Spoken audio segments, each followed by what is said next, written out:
네, 반갑습니다. 네, 그래도 처음보다는 조금 덜 떨리는 것 같긴 한데요. 여전히 많이 떨리는 것 같습니다. 네, 오늘 말씀은요, 제가 개인적으로 목사 안수를 받고 나서 많이 묵상을 하고 은혜를 받았던 말씀입니다. 저 스스로한테 가장 많이 하는 말씀이긴 합니다만은 우리 모두에게 또한 하시는 말씀이기도 해서 첫 설교로 이 주제를 잡게 되었습니다. 우리가 살아가다 보면은 어떤 낯선 사람들을 선택할 때 있어서 그 판단하고 뭐 어떻게 평가함에 있어서 가장 많이 영향을 받는 것 중에 하나가 무엇이냐면 그 사람이 뭐 하는 사람이냐 이거인 것 같습니다. 그래서 별 볼 일 없고 막 찌질해 보이는 사람이었는데 그 사람이 뭐 하는 사람이냐 물어봤더니 의사입니다. 그럼 좀 어떻게 보입니까? 좀 뭔가 있어 보이고 갑자기 찌질해 보이는 게 똑똑해 보이기 시작하죠. 우리가 좀 근데 어떤 사람이 막 키도 크고 잘생기고 했습니다. 그래서 와, 저 사람은 보통 사람이 아닌 것 같다 했는데 뭐 하는 사람입니까 물어보니까 나이트 삐끼라고 해요. 그러면 그 사람이 낸 평가가 그때부터 좀 달라지기 마련이죠. 주위 사람들이 무엇을 하느냐에 따라서 사람들을 많이 평가를 하다 보니까 우리도 좀 그런 경향들이 있는 것 같습니다. 그래서 내가 어떤 일을 하는 사람인가, 이게 나 스스로에게 조금 만족스럽지 않다면 자존감이 좀 낮아지기도 하고 만족감이 좀 떨어집니다. 그래서 친구들 사이에 갔는데 친구들이 다 잘 나가는데 나만 좀 직업이 친구들보다 못한 것 같다는 생각이 들어요. 그러면 좀 작아지고 위축되는 나 자신을 좀 발견을 하기도 합니다. 그런데 여러분, 내가 세상에서 무엇을 하는가가 나의 가치나 나의 존재를 규정해 주지 못합니다. 오늘 성경에서 하나님께서 우리를 어떤 존재라고 하시는가, 우리를 뭐 하는 사람이라고 하시는가를 통하여서 우리가 나 자신에 대해서 잘 이해를 하고 하나님께서 나를 어떻게 바라보시는지를 통해서 하나님의 사랑을 깊이 깨달으시는 시간이 되었으면 좋겠습니다. 오늘 말씀에서 무슨 얘기가 나오냐면 추천서에 대한 이야기가 나옵니다. 내가 추천서입니다 라고 제목을 좀 지어봤는데요. 추천서라는 이야기가 여기서 왜 등장을 하고 있냐면 3장 1절을 한번 보시면 다시 우리가 다시 자천하기를 시작하겠느냐, 우리가 어찌 어떤 사람처럼 추천서를 너에게 붙이거나 혹은 너에게 받거나 할 필요가 있느냐라고 말을 하고 있습니다. 바울이 지금 고린도 교회 사람들에게 뭐라고 말하고 있냐면 내가 나 스스로를 너희에게 추천하거나 혹은 내가 추천서를 너희에게 보여줘야 될 필요가 있냐라고 말을 하는 거죠. 이건 어떤 상황이라는 걸 알 수 있냐면 사람들이 바울에게 뭘 요구한 걸까요? 추천서를 요구를 한 상황입니다. 왜냐하면 당시에는 어떤 알지 못하는 곳에 갈 때는 추천서를 받아가지고 가는 이런 문화가 있었습니다. 왜냐하면 알지 못하는 사람이 나를 대해서 판단할 수 있는 어떤 신뢰할 만한 근거가 필요하기 때문입니다. 물론 지금은 나에 대해서 드러낼 수 있는, 나를 증명해 줄 수 있는 여러 가지 장치들이 많이 있어요. 나의 신분이나 이런 것들을. 예를 들면 뭐 가족관계 증명서를 보여줄 수도 있고 내 학력이나 졸업장 같은 것들을 통해서 내가 어떤 공부를 한 사람인가 혹은 내 경력 증명서 같은 걸 보여줄 수도 있겠죠. 그럼에도 불구하고 지금도 취업을 하거나 어떤 낯선 장소에 갈 때 혹은 뭐 대학에 입학을 하려고 할 때 이럴 때 추천서를 요구하는 경우가 많이 있습니다. 근데 이때는 추천서가 더더욱 중요했습니다. 왜냐하면 추천서 말고는 나를 증명할 수 있는 수단이 없었거든요. 그러니까 낯선 곳에 가기 위해서는 추천서가 굉장히 절실하게 필요했고, 반면에 그래서 지금은 누가 만약에 여러분들한테 추천서를 써달라고 하면 잘 써주십니까? 아니면은 정말 믿을 만한 사람, 내가 좋아하는 사람한테만 써주십니까? 웬만하면 그냥 써주시죠. 심지어는 이제 친구들도 친구한테 추천서를 받아가는 걸 요구하는 그 회사들이 있더라고요. 저도 친구가 하는데 취업을 하려고 하는데 추천서를 몇 번 써준 적이 있습니다. 그래가지고 내 추천서가 무슨 효과가 있나 이런 생각을 했었는데 그때 당시는 추천서가 더욱더 큰 역할을 했습니다. 그러니까 지금 고린도 교회 사람들이 누구한테 추천서를 요구하는 겁니까? 바울한테. 그렇습니다. 지금은 추천서 문화가 우리한테 많이 조금 없어졌다고 할지라도 여전히 추천은 유효합니다. 우리가 낯선 걸 선택할 때는 누군가의 추천이 항상 필요해요. 여러분들 오늘도 저희 이제 교회에서 배달의 민족에서 배달을 시켜 먹었는데 뭐 보고 고르냐면 평점 같은 걸 보죠. 평점이 뭐냐면 다른 사람들이 그걸 경험해 본 다른 사람들이 그것에 대해서 추천하거나 평가한 내용들입니다. 영화를 보려고 할 때도 뭘 보죠? 다른 사람들의 평점이나 추천하는 글 같은 것들에 우리는 영향을 많이 받을 수밖에 없습니다. 그러니까 지금 이 상황에서 고린도 교회 사람들이 바울한테 뭘 요구하는 거냐면 추천서를 요구하는 거예요. 몰랐던 사람이니까. 그런데 이 상황이 바울한테 그렇게 달갑지는 않은 겁니다. 그래도 그럴 것이, 우리가 보통 추천서를 요구할 때는 잘 모르는 사람한테 요구하겠습니까? 잘 아는 사람한테 요구하겠습니까? 모르는 사람을 만날 때 요구를 하겠죠. 근데 여러분들 혹시 그 남편이 갑자기 아내분한테 추천서 갖고 와 이렇게 하면은 이상한 상황이죠. 왜냐하면 이미 서로 잘 알고 경험할 만큼 경험한 사이이기 때문입니다. 지금 상황도 그렇습니다. 지금 원래 어떤 상황이냐면 바울이 고린도 교회를 개척하고 1년 반 이상 사역을 했던 사람이에요. 바울은. 그러니까 고린도 교회 사람들은 원래 우상 숭배하고 음행하고 막 세상 가운데서 막 살아가는 사람들이었는데 바울을 통하여서 복음을 듣고 변화되어 가지고 성도가 된 사람들이에요. 그리고 누가 개척했냐면 바울이 개척했어요. 바울 자신이 복음을 전해서 교회를 개척하고 예수를 믿게 한 사람들인데 그 사람들이 이제 와서 바울한테 뭘 요구하고 있냐면 추천서를 요구하고 있는 상황입니다. 이게 고린도 전서부터 계속해서 보시면 어떤 상황인 거냐면 바울을 대적하는 사람들이 고린도 교회를 흔들어 놓고 있는 상황이었습니다. 그래서 그 사람들이 뭐라고 하냐면 바울은 예수님을 직접 만난 적도 없어요. 그리고 예수님 살아생전 예수님을 따라다니지도 않았고 치명적인 과거가 있습니다. 어떤 과거입니까? 예수 믿는 사람들을 잡아 죽이던 과거를 가지고 있어요. 그러니까 이제 그런 것들을 빌미로 해서 바울을 공격했을 때 바울이 그것에 대해서 답변하는 내용입니다. 물론 바울이 당시 교회가 얼마나 바울을 공격했던지 고린도전서 1장 2장의 내용을 한번 읽어보시면요, 바울이 고린도에 가려는 여행 일정을 변경해야 될 지경이었습니다. 고린도로 가면 바울을 대적하는 사람들이 너무나 많았기 때문에, 그리고 바울이 고린도 후서보다 앞서서 그것에 대해서 절절한 심정으로 편지를 이미 썼습니다. 그래서 고린도 후서에서 보면은 사람들이 이미 많이 회개를 한 것으로 보입니다. 그러나 여전히 어떤 사람들이 있는 거냐면 바울한테 추천서를 요구하는 사람들이 있었던 것입니다. 자, 그 상황에서 바울이 어떻게 말을 하냐면 2절에서 너희는 우리의 편지라 우리 마음에 있었고 뭇 사람이 알고 읽는 바라 이렇게 말을 하고 있습니다. 여기서 편지라는 것이 추천서랑 똑같은 말입니다.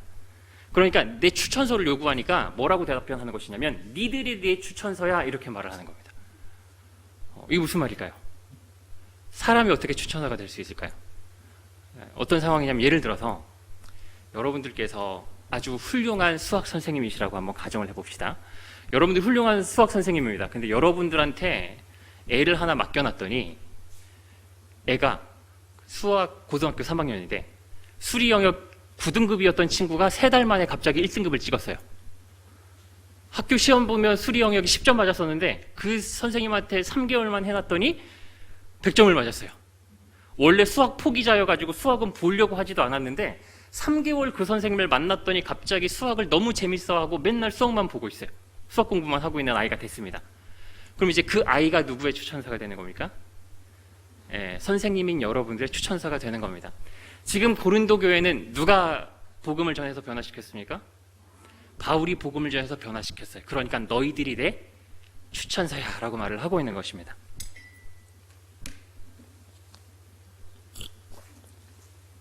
그런데 오늘 3절에서는요, 고린도 교회 사람들을 향해서 바울이 너희들이 내 추천서야 라고만 말하지 않고 뭐라고 하냐면 너희는 우리로 말미암아 나타난 그리스도의 편지다 라고 말을 하고 있습니다.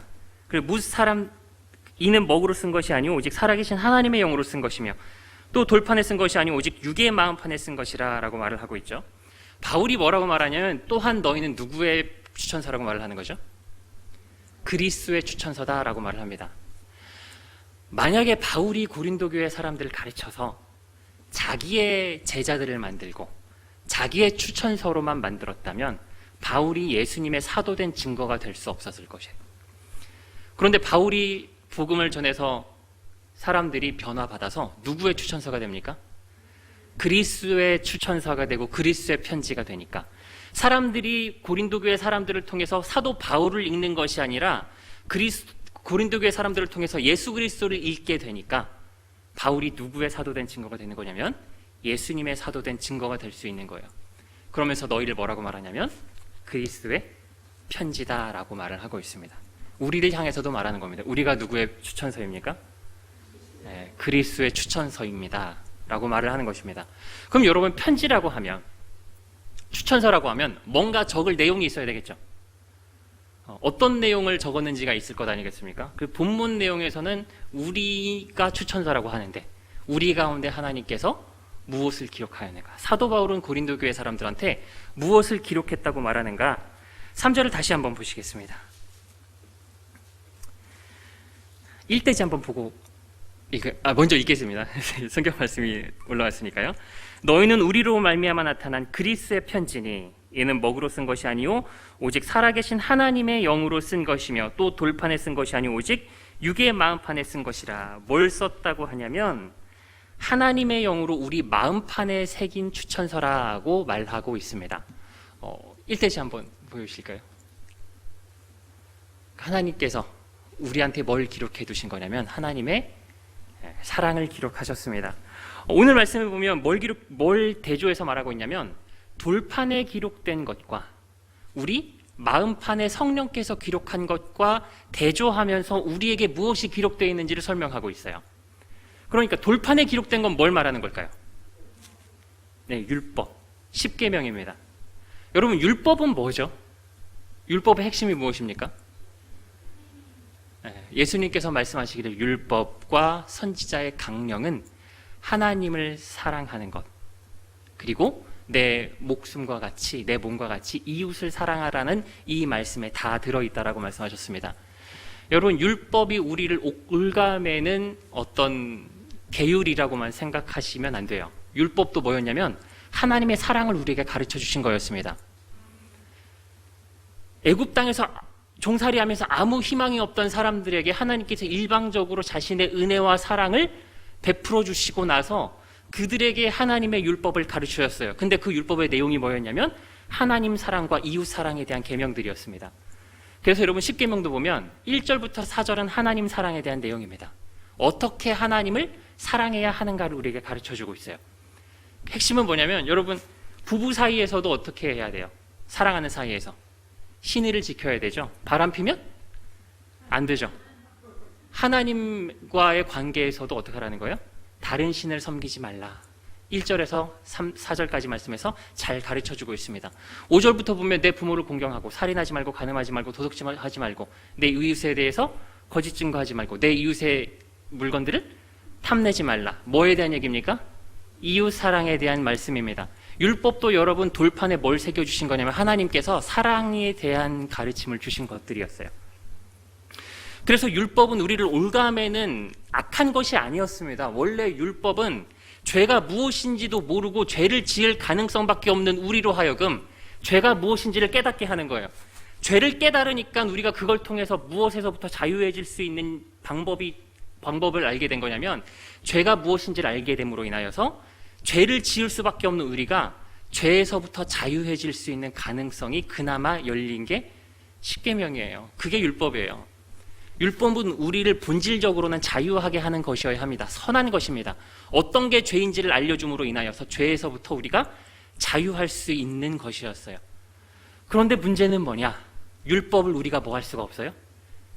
지킬 수가 없어요. 우리는 너무 완악해서 하나님을 사랑할 수가 없습니다. 억지로 사랑하려고 해도 할 수가 없어요.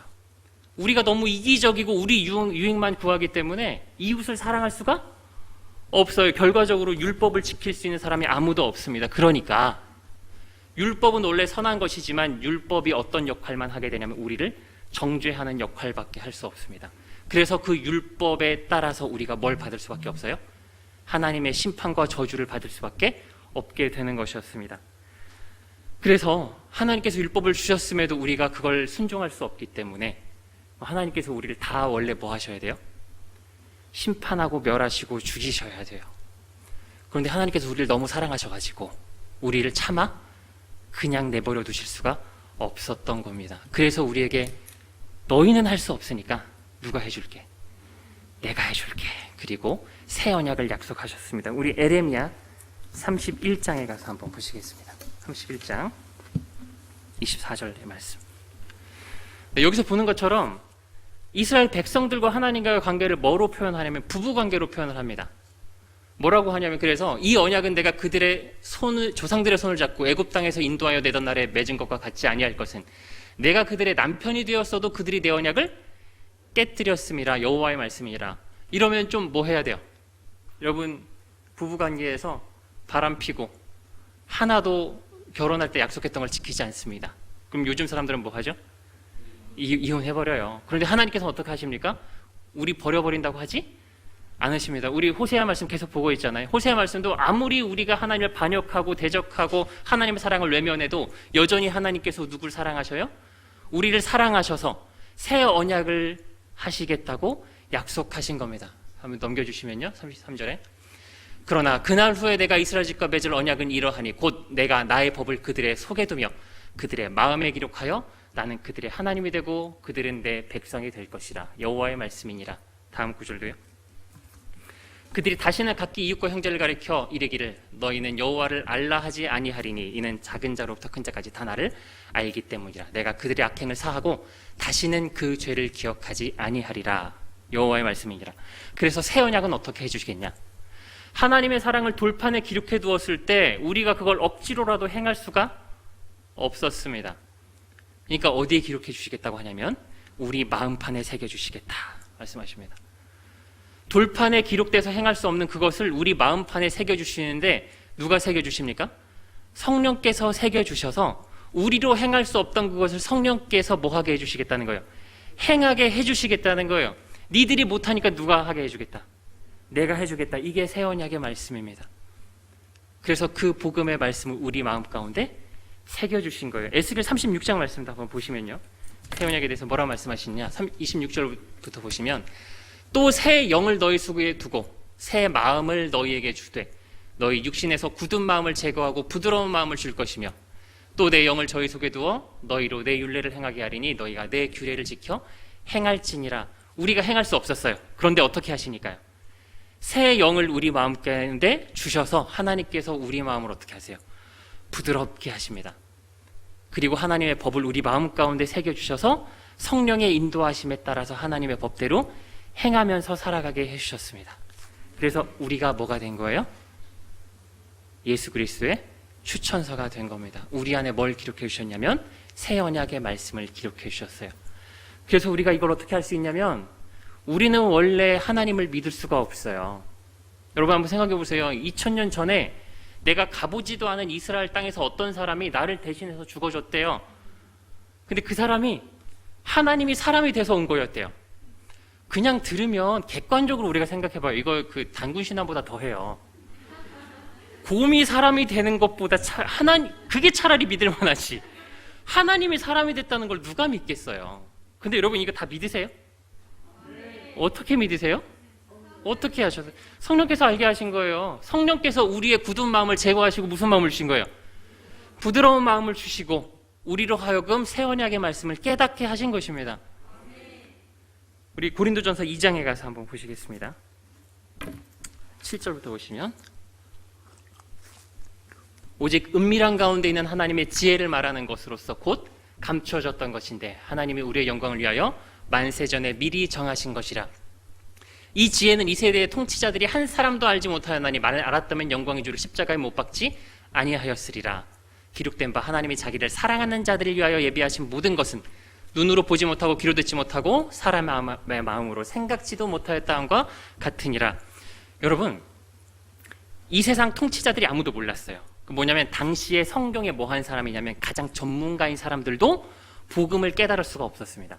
매일같이 성경만 파던 사람들도 성경이 증거하고 있는 예수님을 발견하고 믿을 수가 없었어요. 하나님이 자기를 사랑하는 자들을 위해 예비하신 모든 것들은 우리가 눈으로 보고 귀로 듣고 깨달을 수 있는 게 아니었던 것입니다. 그런데 하나님께서 이걸 우리에게 어떻게 보이셨냐? 10절 말씀 보시면 오직 하나님이 뭘로요?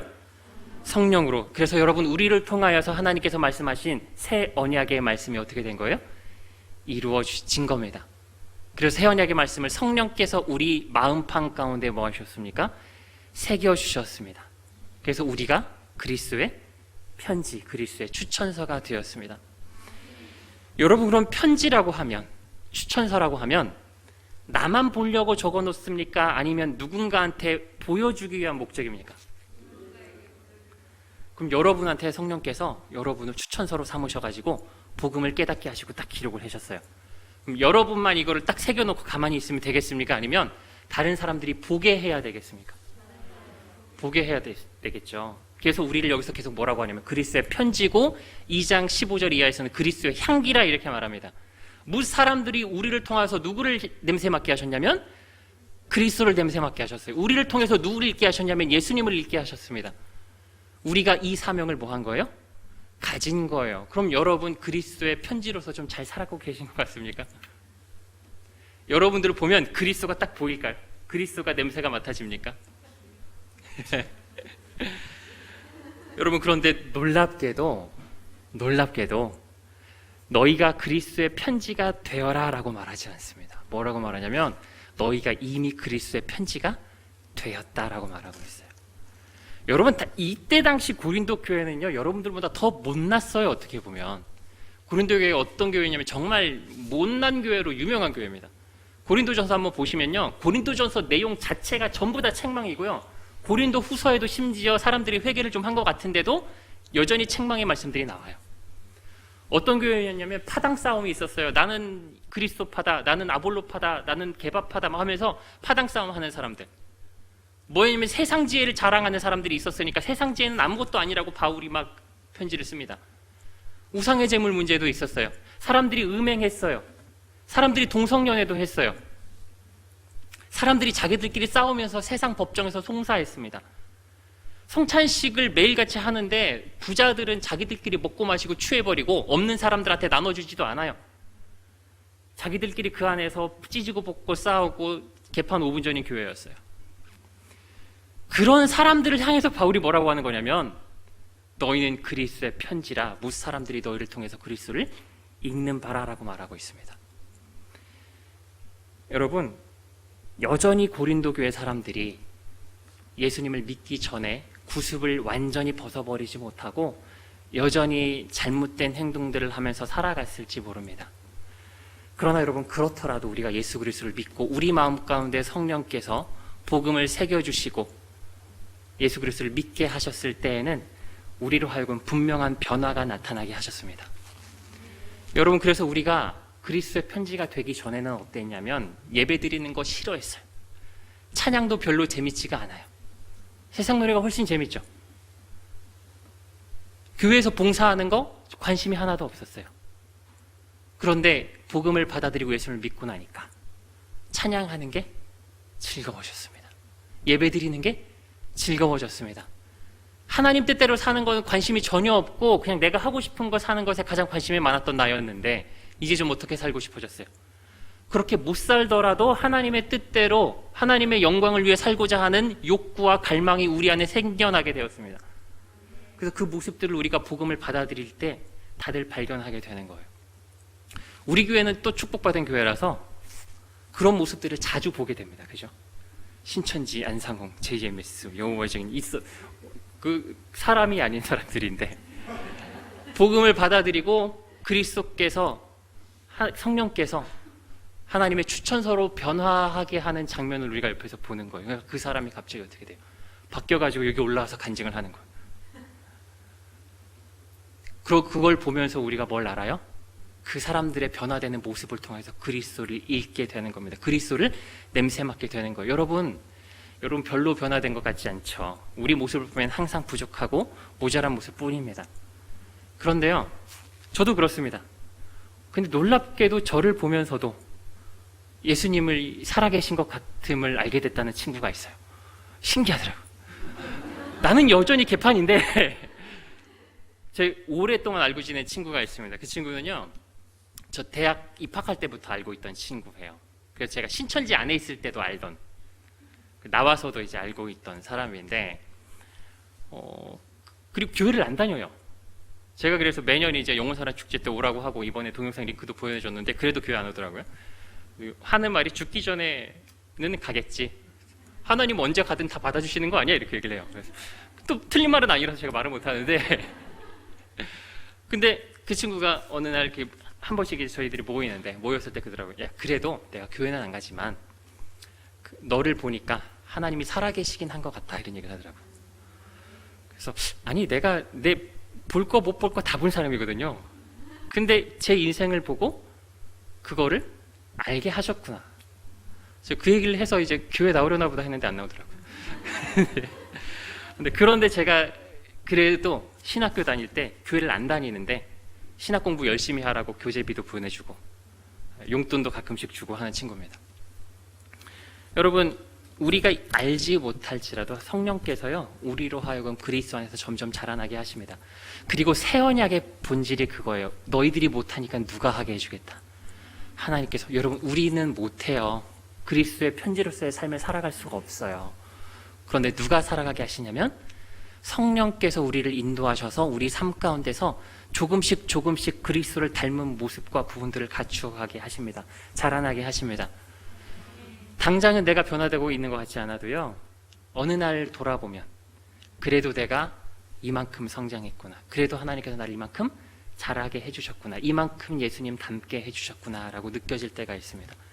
우리가 점점 더 그리스도 향기가 진하게 나는 사람으로 성령께서 우리를 변화시켜 주시고 우리 삶을 인도해 주고 계시는 것입니다. 물론 우리가 그렇다고 현실에 안주해서는 안 되겠죠.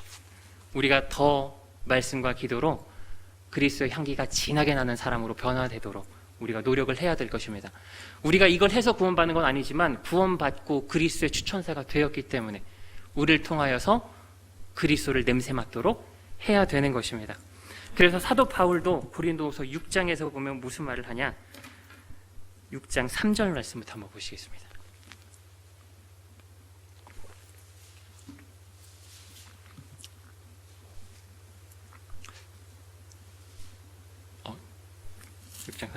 안 나오니까요, 제가 읽겠습니다.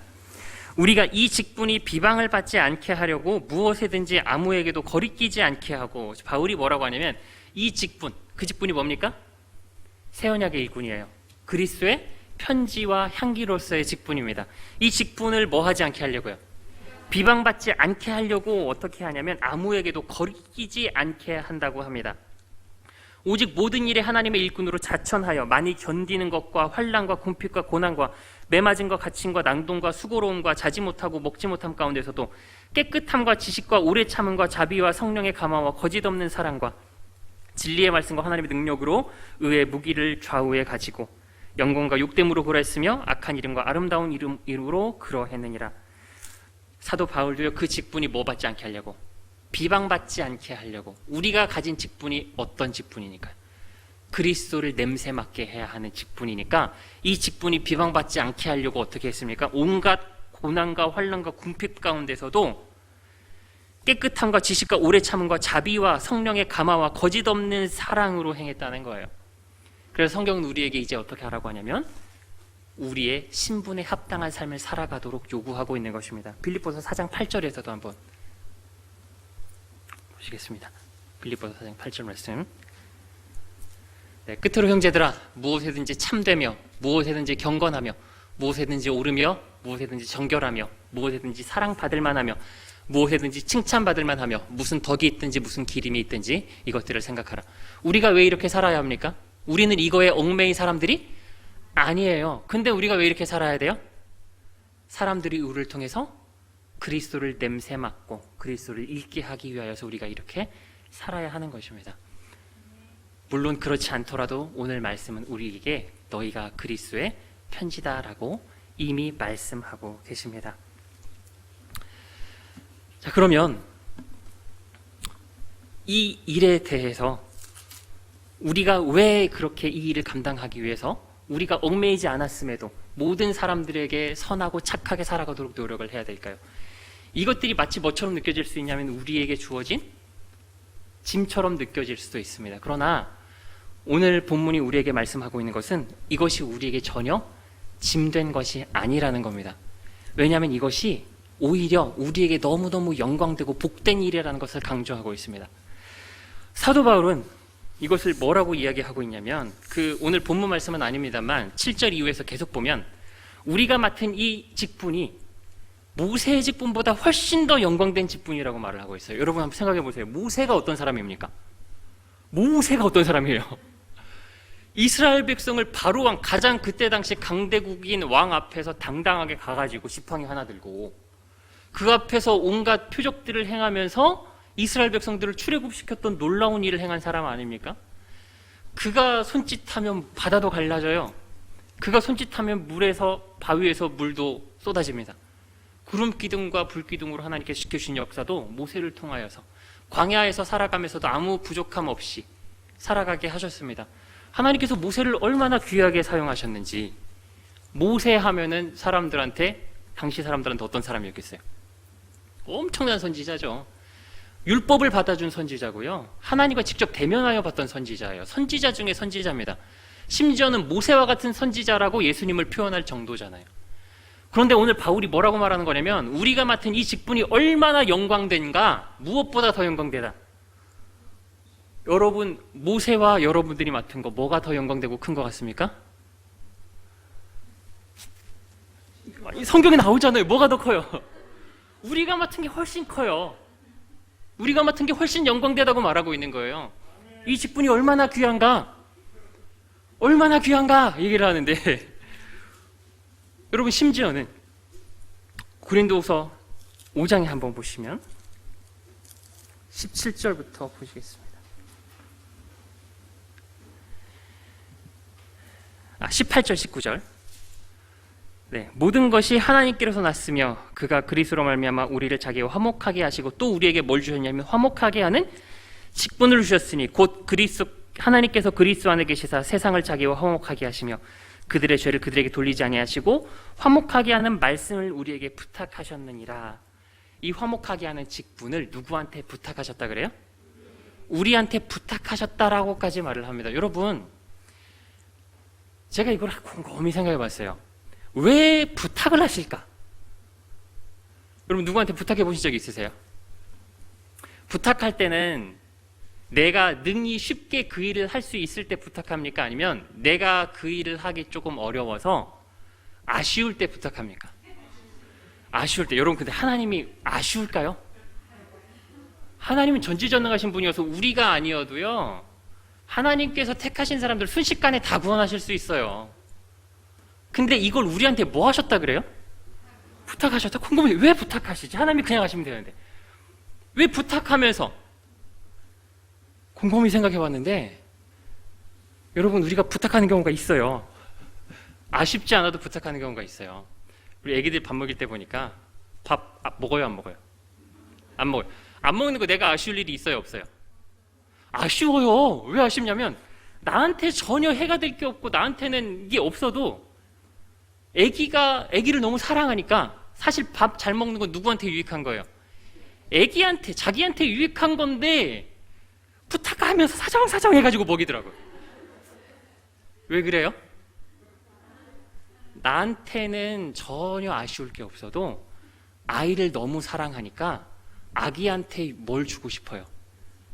유익한 걸 주고 싶은 거예요. 그러니까 뭐예요? 아쉬워서 부탁해요. 이 직분이요, 너무 귀한 거예요. 너무 귀하니까 너무 귀한 걸 하나님께 누구한테 주고 싶으세요? 우리한테 주고 싶은 거예요. 그러니까 뭐 하시는 거예요? 사정사정하고 부탁하는 거예요. 아기가 밥 먹는 게 지한테 얼마나 좋은지 몰라요. 그러니까 안 먹고 버티다가 부탁하고 사정하고 사정하니까 먹어요. 먹고 나서 자기가 뭐 했다 그래? 원하는 거 들어줬다고 이제 의기양양해가지고 이제 나한테 초콜릿을 내놔라. 웃긴 거죠. 자기한테 좋은 거 이렇게 해줬는데. 여러분, 이 너무너무 귀해요. 근데 가장 귀한 거 누구한테 주고 싶습니까? 가장 사랑하는 사람한테 주고 싶죠. 여러분 한번 생각해 보세요. 너무 좋은 일자리가 있어요. 근데 내가 그 원하는 사람을 그 일자리에 꽂아줄 수 있는 권한을 가지고 있다고 생각해 보세요. 막 월급이 막 억대고 일도 편하고 그러면서도 명예롭고 누구나 하고 싶어하는 좋은 일이에요. 와, 그거 너무 좋은 일이라서 누구나 하고 싶어하는 일이 있다고 해봅시다. 욕도 안 먹어요. 그러면서 명예롭고 너무 좋고 돈도 많이 받고 너무 좋아요. 일도 편하고. 근데 거기에 나는 못해요. 내가 하면 좋겠죠. 근데 나는 못하는데 다른 누군가를 한 명을 거기다가 딱 꽂아줄 수 있어요. 그럼 누구 그 일 맡겨주고 싶으세요? 가장 사랑하는 사람한테 맡겨주고 싶지 않겠습니까? 그 일이 너무 뭐한 거니까. 좋은 일이니까. 여러분, 우리한테 맡겨주신 그 일이 너무 좋아서 너무 영광되고 너무 좋은 일이어가지고 다른 사람한테 주고 싶지 않은 거예요. 하나님께서 천사한테 복음 전하는 직분 맡기지 않았습니다. 다른 피조물에게 이 직분 맡기지 않았어요. 누구한테 맡기셨어요? 우리한테 맡기셨어요. 이게 그래서 너무너무 귀해가지고 바울이 뭐라고 얘기하냐면, 바울은 미친놈이에요. 자기한테 유익하던 것을 배설물로 여기고 버려버렸어요. 심지어는 뭐로 여긴다 그러면 배설물로 여긴다 그래요. 그럼 똥 싸고 아까워한 사람이 있습니까? 없죠. 아까워하지도 않을 만큼 자기한테 유익하던 모든 것을 버려버렸어요. 뭐 때문에? 하나님께서 나에게 주신 그 직분이 너무 귀하니까. 그게 얼마나 귀하고 영광된 일인지를 깨닫고 나니까. 심지어 뭐라고 하냐면 이 직분 앞에서 나의 생명도 조금도 귀하게 여기지 않는다 그래요. 와, 여러분, 생명보다 귀한 게 있습니까? 생명보다 귀한 게 어디 있어요? 근데 바울이 뭐라 그러냐면 생명도 조금도 귀하지 않대요. 이게 얼마나 귀한 건지 상상이 되세요? 그래서 이런 거 보면서 나는 정말 나한테 주신 이 직분을 바울만큼 귀중하게 여기고 있는가? 아직도 저 잘 모르는 것 같아요. 조금 안 것 같은데 아직도 모르는 것 같아요. 그래서 기도합니다. 성경에서 하나님께서 나에게 주신 이 직분이 너무너무 귀하고 영광된 거라고 하는데 내가 아직 그 가치를 잘 모르는 것 같아요. 그러니까 하나님이 부탁하시는 거예요. 하나님, 내가 이게 얼마나 귀한지를 스스로 깨닫고 행할 수 있게 도와달라고 기도합니다. 여러분, 가치는 상대적인 거라서 만약에 내 전 재산이 1,000만 원이 있을 때 1,000만 원은 너무 나한테 큰 돈입니다. 그죠? 근데 나한테 복권이 당첨이 돼서 10조 원이 생겼어요. 그때도 1,000만 원이 귀할까요? 아닙니다. 우리 생명이 복음의 가치를 깨닫기 전에, 우리에게 주신 이 직분의 가치를 깨닫기 전에 생명이 가장 귀한 거였을지 모르겠어요. 그런데 우리에게 주신 더 훨씬 더 값진 거를 딱 놓고 보니까 바울이 뭐라 그래요? 야, 이거 비하면 내 생명도 조금도 귀한 것이 아니구나. 여러분, 하나님께서 우리한테 가장 좋은 걸 주신 것입니다. 여러분, 이게 얼마나 귀한 것인지 잘 깨달아지지 않으시면 하나님께서 우리를 얼마나 사랑하시는가를 한번 생각해 보셨으면 좋겠습니다. 우리를 얼마나 사랑하셨는가? 뭘 주셨냐면 독생자 예수 그리스도를 주셨어요. 독생자. 독생자는 아브라함에게 이삭과 같은 아들이에요. 여러분, 독생자보다 귀한 게 있을까요? 자기 목숨보다 더 귀했을 겁니다. 그죠? 근데 하나님께서 우리에게 독생자를 주셨대요. 제가 조카가 생겼어요. 그래서 오늘이 돌입니다. 그래서 제가 이제 지난번에 형이 미국에 있다가 시골에 갔을 때도 한번 보고 어제도 가서 보고 왔는데, 아이고, 할머니 할아버지가 더 하더라고요. 원래 이제 부모님이 저랑 저희 형을 너무너무 좋아하시니까 집에 가면 다 관심이 저한테 와 있어요. 뭐 해줄까? 맛있는 거 해준다 그러고 하는데, 갔는데 저를 별로 신경 쓰지 않아요. 다 관심이 누구한테 있냐면 손주한테. 이뻐 죽을라 그래요. 뭘 해도 이쁘대요. 심지어 똥 싸도 예쁘다 그러고 칭찬을 받더라고요. 아이고, 똥도 잘 싸네 하면서 칭찬을 해요. 자다가 일어났는데 아기가 안 울었어요. 그러니까 와, 어떻게 세상에 이런 아기가 있냐면서 감탄을 하면서 세상에 이런 아기는 없을 거야 그러면서 너무너무 아기가 그리고 조금 일찍 걸었어요. 그리고 와, 어떻게 그렇게 잘 걷고 잘 돌아다니는가. 뭘 해도 다 칭찬받더라고요. 저도 이제 똥만 싸도 누가 칭찬해주면 참 좋을 것 같은데 숨만 쉬어도 이따 칭찬을 받는 것 같아요. 근데 우리 형한테 이제 저희 김충만 목사님한테 처음 생긴 아기죠. 예뻐하는 거 보니까, 여러분, 근데 그 아들 누굴 대신해서 줘야 된다 그러면 줄 수 있을까요? 못 줘요. 왜냐하면 너무너무 귀하고 사랑스럽고 너무 사랑하니까. 적어도 그것보다 더 뭐 해야 돼요? 더 사랑해야 줄 수 있어요.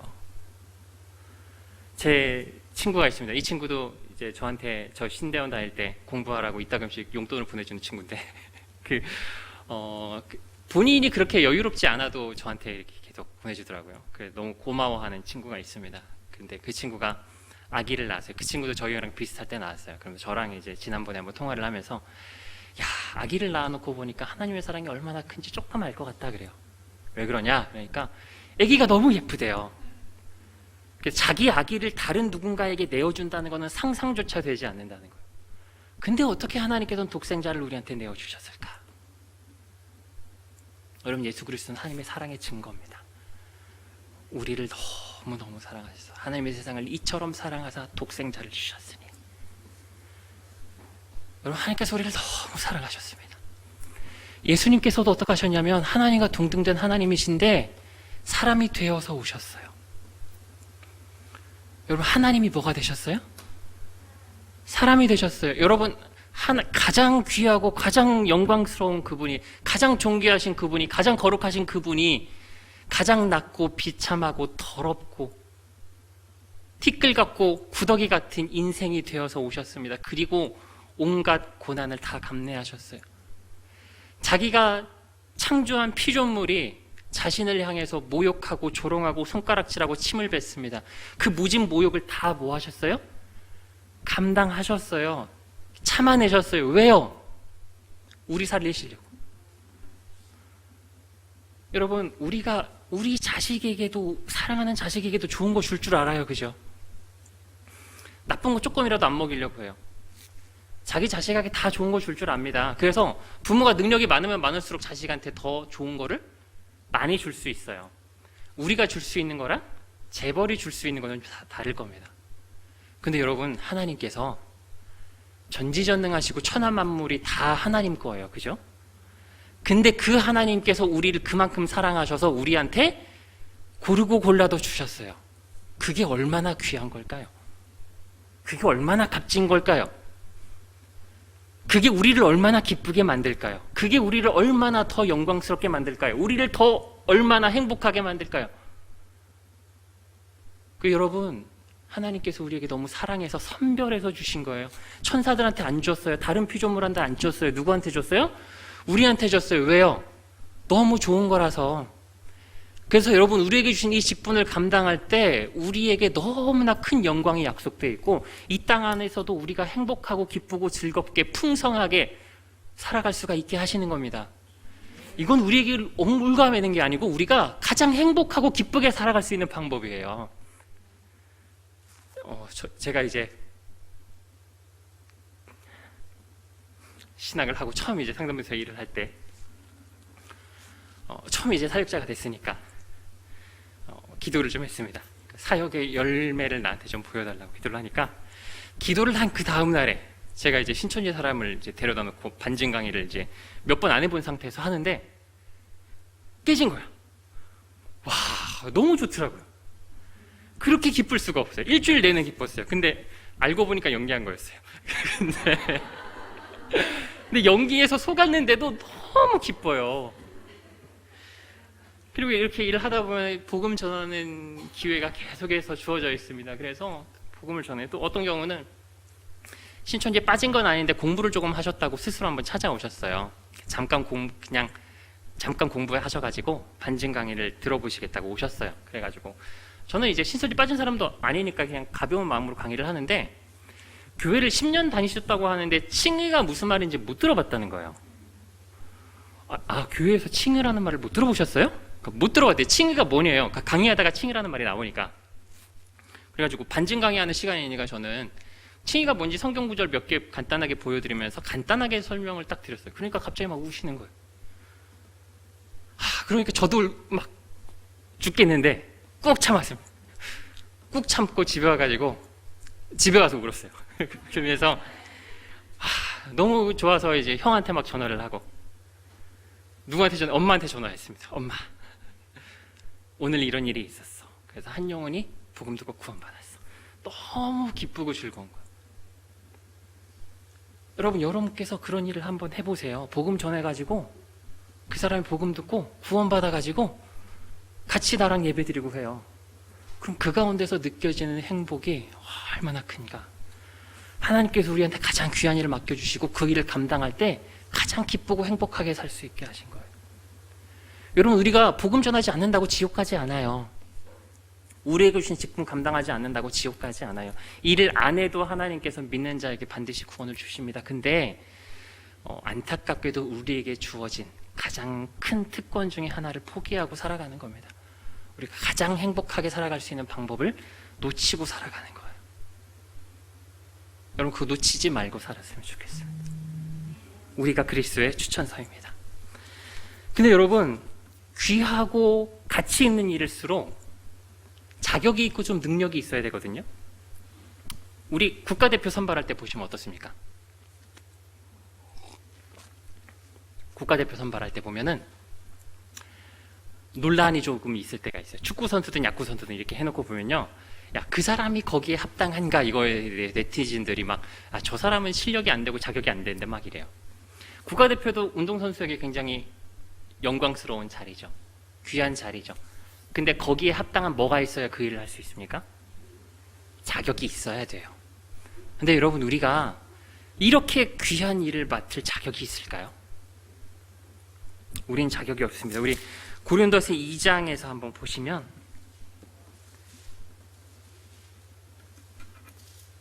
(14절에서 16절) 말씀 한번 보시겠습니다. 항상 우리를 그리스도 안에서 이기게 하시고 우리로 말미암아 각처에서 그리스도를 아는 냄새를 나타내신 하나님께 감사하노라. 계속 읽겠습니다.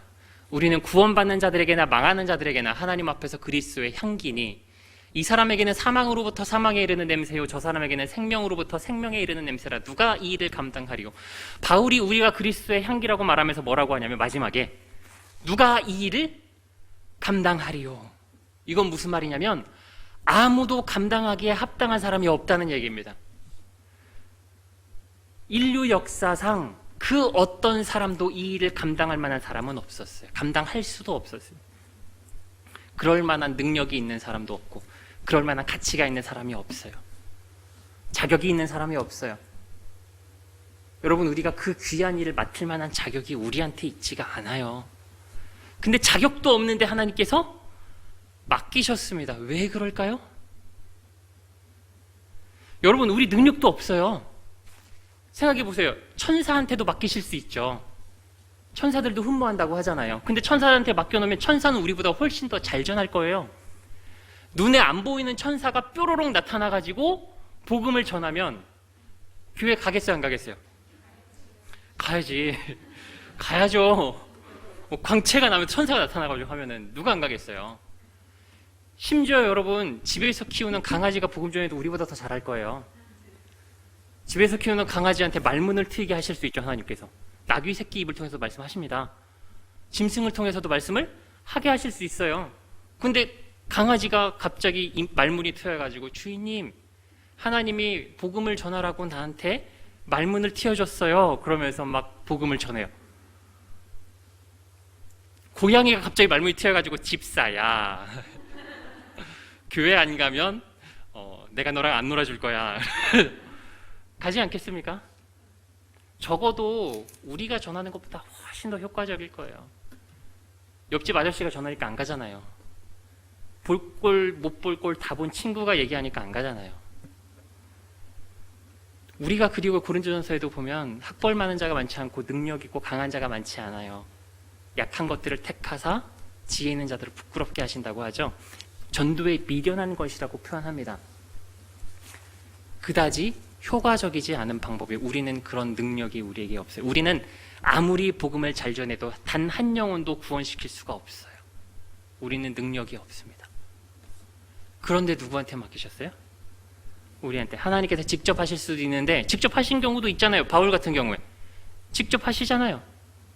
근데 직접 하시지 않아요. 천사나 다른 피조물한테 맡기지 않으셨어요. 왜 그러냐면 우리를 가장 사랑하셔가지고 우리한테 상 주시려고 그러는 겁니다.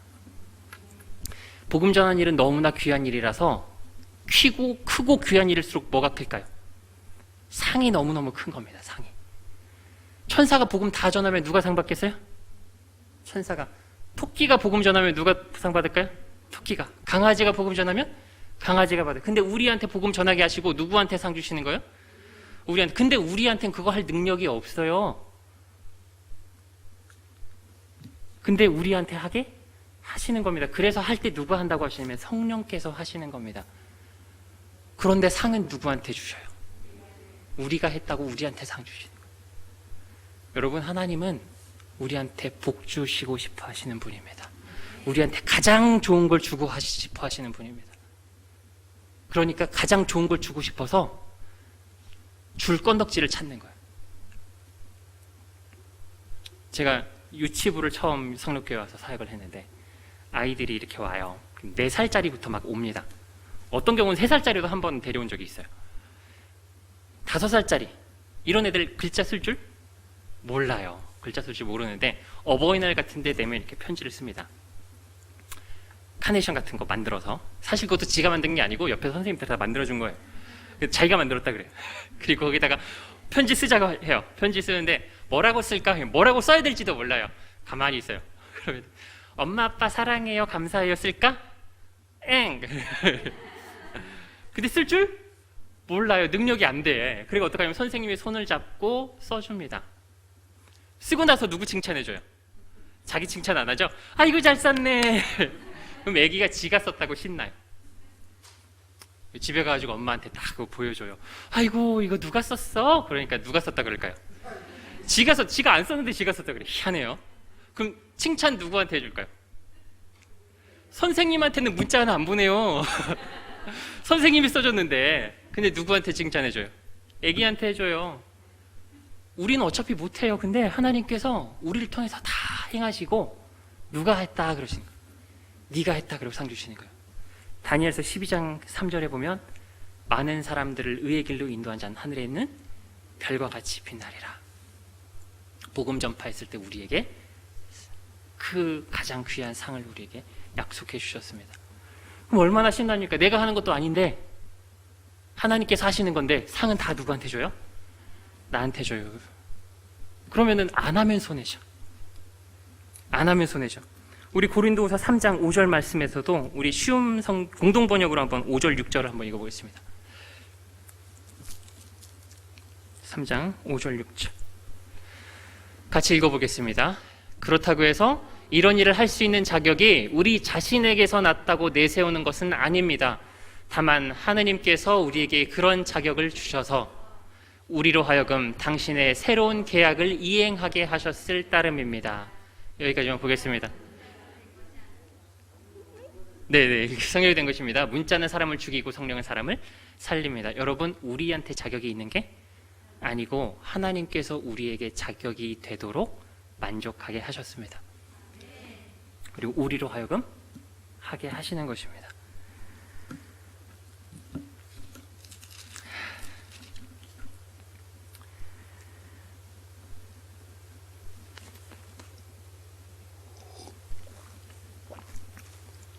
여러분, 그런데 우리가 그리스도인으로서 그리스도의 편지로서의 삶을 열심히 살아가려고 할 때에 마냥 그게 쉽지만은 않아요. 이게 너무너무 영광스럽고 귀한 일인데 그렇게 잘 안 느껴집니다. 우리가 이 일을 행하는 가운데서 세상 가운데 살아가다 보면 좀 유별나다는 소리도 들어요. 유별나다는 소리도 듣고, 아이들 같은 경우에는 어떤 경우가 있냐면 친구들이 그걸 어떻게 믿냐 그러면서 약간 조롱하는 듯한 이야기들도 하고, 우리가 그리스도인으로서 살아가다 보면은 세상 가운데서 그렇게 칭찬을 듣는 일이 많지 않습니다. 또 어떤 경우는 복음을 전하면 사람들이 복음을 잘 받아들이려고 해요? 안 받아들이려고 해요? 잘 안 받아요. 그러니까 복음 전했는데 들은 채도 안 하고 외면합니다. 그럼 마치 누가 외면받는 것 같아. 내가 외면받는 것 같으니까 어떻습니까? 좀 움츠러들고 자존감도 낮아지고 용기가 잘 생기지 않습니다. 그런데 여러분, 세상 사람들이 볼 때 그런 것이지 실제로 우리는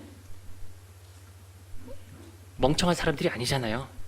실제로 우리가 뭐라고 표현해야 될까요? 제가 멍청한 사람이라고 표현을 해버렸는데, 실제로 우리가 별 보잘것없는 사람이 아니잖아요. 여러분, 세상적인 시각에서 볼 때 바울은 어떤 사람이었겠습니까? 자기한테 유익하던 걸 다 버려버렸어요. 걔 인생 망했다고 생각이 들 수도 있습니다. 여러분, 우리가 하나님의 일을 잘 감당하려고 세상 것을 혹시 포기하게 될 일이 있을 수도 있어요. 여러분, 교회 와가지고 시간도 낭비해서 놀고 싶을 때 놀지도 못하고, 혹은 자기 개발할 시간도 빼앗기고, 교회에서 아무런 부수도 받지 않고 봉사를 하고 살아가는 모습이 세상 사람들 볼 때는 미련하고 멍청한 것처럼 보일 수 있어요. 그런데 이게 실제로 우리가 미련하고 멍청한 삶이 아니잖아요. 그럼 우리가 이럴 때 뭘 생각해야 되냐? 내가 그리스도의 삶을 살아가려고 하다 보니까 손가락질도 당하고 조롱도 당해요. 고난을 당합니다. 바울은 근데 우리가 당한 것보다 훨씬 더 큰 고난을 당했죠. 그런데 바울이 그 고난을 당하면서 오히려 기뻐했어요. 그러면서 뭐라고 했죠? 그리스도의 남은 고난을 내 육체에 채우노라 그랬어요.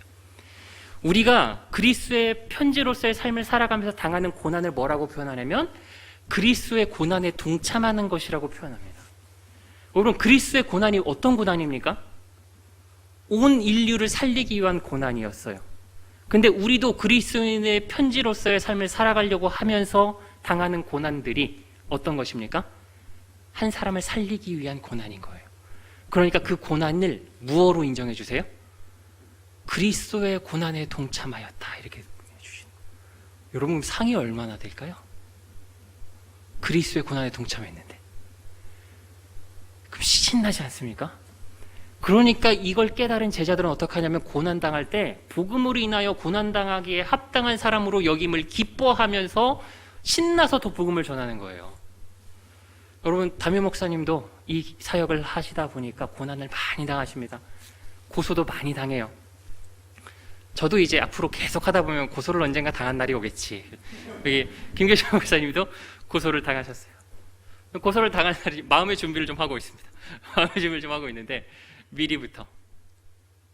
근데 여러분, 근데 그렇게 고난을 당한다고 우리 부목사님이나 담임 목사님이 아이고 이거 못하겠다 하십니까? 안 해요. 가끔 저 같은 사람이 와가지고 막 테러도 시도를 해요.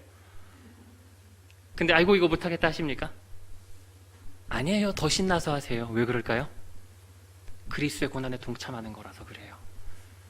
그 고난 받을 때 상급이 너무 크기 때문에 그래요. 그래서 우리도 고난 받을 때 기억해야 됩니다. 와, 하늘에 내 상급이 쌓이고 있구나. 내가 그리스도의 고난에 동참하고 있구나. 그 여러분, 세상 사람들이 우리를 미련하게 보더라도 우리가 스스로를 그렇게 생각할 필요가 하나도 없어요. 왜냐하면 우리가 실제로 미련한 사람들이 아니기 때문에 그래요. 여러분, 만약에 제가 원빈한테 가가지고 당신 왜 이렇게 못생겼습니까? 아이고 참 불쌍하다. 그 얼굴 가지고 어떻게 산다. 이렇게 얘기를 했다고 해봅시다. 원빈이 상처받을까요? 원빈 상처 안 받아요. 객관적으로 자기가 저보다 잘생기고 훨씬 잘 아니까. 아무리 사람들이요, 야, 너 그것 때문에 그렇게 미련하게 돈 벌 거 못 벌고 그렇게 살아가냐? 너 정말 별 볼 일 없게 사는구나. 이렇게 얘기를 해도 우리가 그것 때문에 나 자신이 움츠러지고 우리 자존감이 낮아질 필요가 없어요. 왜냐하면 누가 뭐래도 우리는 가장 귀한 일을 맡았기 때문입니다. 여러분, 그래서 우리 청년들 보면 안타까운 경우들이 있어요. 직장 때문에 스트레스 많이 받고 원하는 직장 못 가면 자존감 떨어지고 취업 준비하다가 안 되면 또 자존감 떨어져가지고 막 우울하고 자괴감 들고 이렇게 합니다. 뭐하러 그래요? 여러분, 우리가 이미 뭘 가지고 있어요? 대통령, 미국 대통령도 아무것도 아니에요. 가장 영광스럽고 가장 귀한 직분을 이미 하나님께로 받은 사람이에요. 그럼 여러분, 우리도 우리 자신을 어떻게 여겨야 돼요? 그런 사람으로 여겨야 돼요. 가끔 사람들이 뭐 시비 붙으면 이런 얘기 하더라고요. 너 뭐 하는 놈인데? 뭐 하는 놈이긴. 가장 값지고 영광스럽고 귀한 직분을 가진 사람이지. 여러분, 우리가 하나님 보시기에 누구보다 더 귀한 직분 가졌어요?